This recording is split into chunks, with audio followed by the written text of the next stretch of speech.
Hi everyone, Aaron here for Zollotech, and a couple days ago Apple surprised us and released an updated M6 and M5 Pro Mac Mini, along with a new M5 Max and M5 Ultra Mac Studio.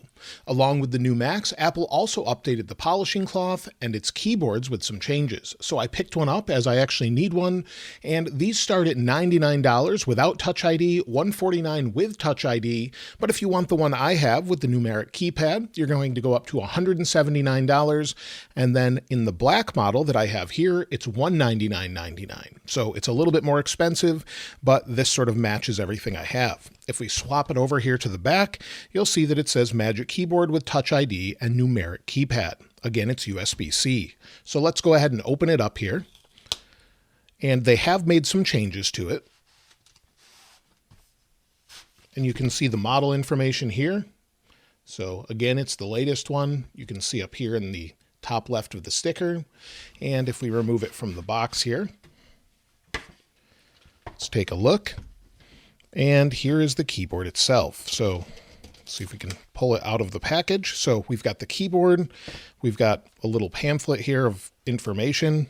No stickers or anything. Apple hasn't done that in a while, but it just goes over some of the simple use cases or how you plug it in, things like that. And then, of course, we've got our warranty card. We do have a braided black USB-C to USB-C cable, which is nice. So that's included as well.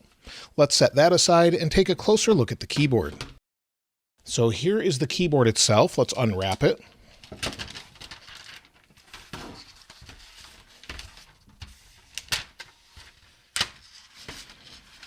There we go. So there's the keyboard. You'll see it looks pretty much the same, but there's some changes with the keys themselves.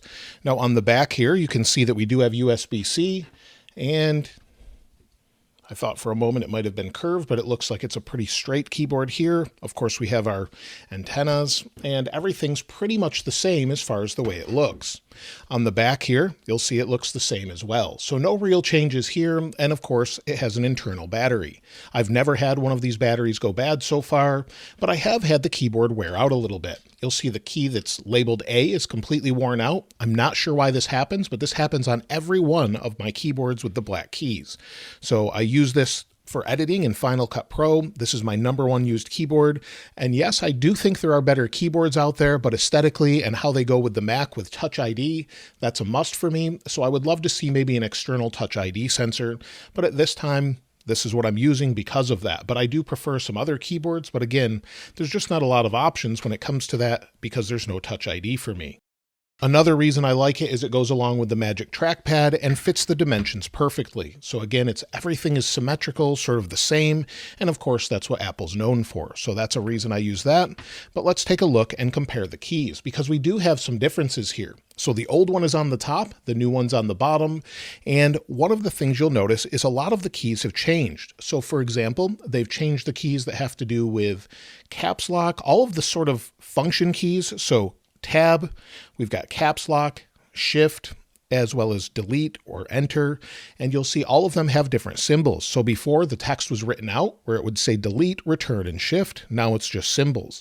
Now I don't know if Apple has done this maybe to save cost, making so many keys around the world, or if it's just something to align better with what they have in their MacBooks and they like the design better. For example, in the new MacBook Air M5, you'll see again, we have the same symbols. So with return or enter, shift, delete, and then of course, the same thing with tab over here with caps lock. So again, they've changed all of that to match all of their latest products. And on the Numeric Keypad, we have even more symbols. So again, they've sort of changed this entire section where you typically have home, end, page up, down, and clear, and you can see those here. So again, now we just have up and down arrows for both of them, home, end, page up, page down, clear, and it looks a little bit different, along with enter down here in the bottom right. So all of this has changed just to symbols. That's pretty much the big change here, but I would not expect any differences here. When it comes to overall durability, of course, the A key, as I mentioned, wears off. I have not had this issue on the white keyboard. So you'll see here, this is one I used before they released the black keyboards. No issues there. So I'm not sure what the difference is. Used it exactly the same, but only on the black keyboard with the black keys, the silver backing, do I have this issue. I really do like this. I find it ergonomic for the way I type. Of course, it's not an ergonomic keyboard, but it charges and then I'll use it for about a month and then have to plug it back in. It's not that big of a deal, and it seems to charge pretty fast. So the overall design is something Apple has had for years. They just changed the keys. Also, when it comes to typing, it doesn't seem to feel any different. So if I'm using this and say, "Hi, how are you today?" the actual key feel and throw feels exactly the same. There's no changes here whatsoever. And if we compare it to the previous generation, again, you'll see the thickness is basically the exact same. So just the symbols on the keys look different. The actual technology in the keys hasn't changed at all, and it feels exactly the same. So if you loved the previous one, you need a new keyboard, this one will work great. If you don't like the feel of it, then of course you may want to opt for a different keyboard.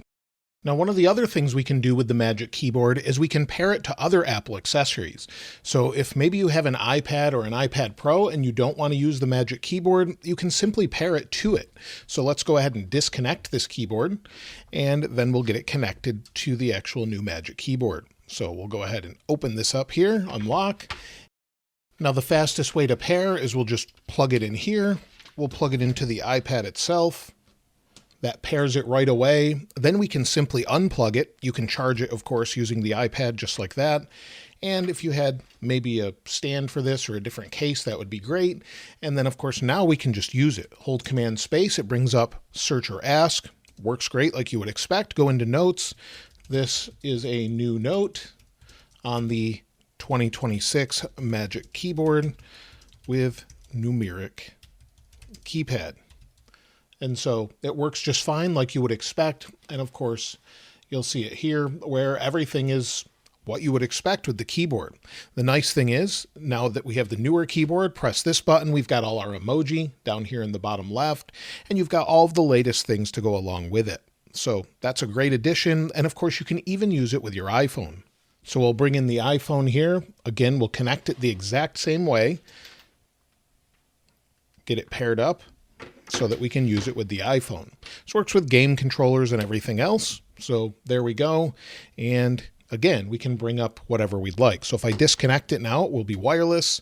And again, you'll see we can control it the exact same way. So Command Space brings up Search or Ask.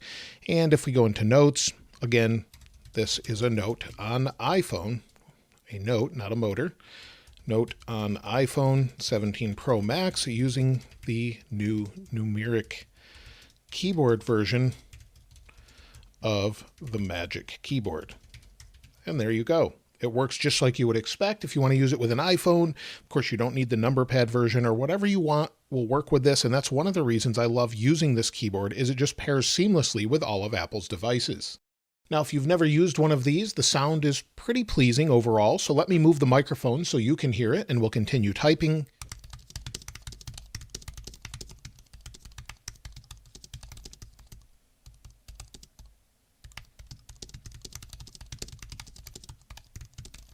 So that gives you an idea of what it sounds like overall. Let me know what you think of the overall sound of the Magic Keyboard from Apple. What do you prefer, this or a mechanical keyboard? I'd love to hear from you in the comments. The one downside, though, is there's no backlight. So if I turn off the lights, we turn this on here. For $200, I would like to see a backlight. That would affect battery, but there's no backlight whatsoever. And that's something I would love to see Apple add in the future. Maybe with a future version of this that's super thin like this with a backlit keyboard. Maybe we'll see it one day, but at this point, we don't have it.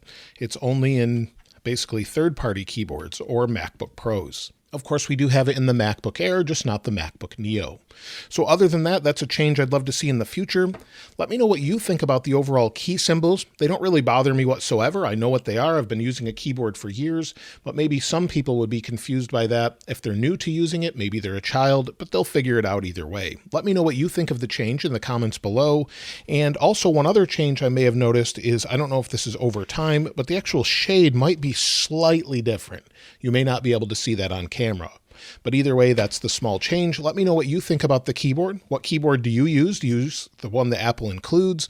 And what do you think of the symbols? I'd love to hear from you in the comments below. If you haven't subscribed already, though, please subscribe. And if you enjoyed the video, please give it a like.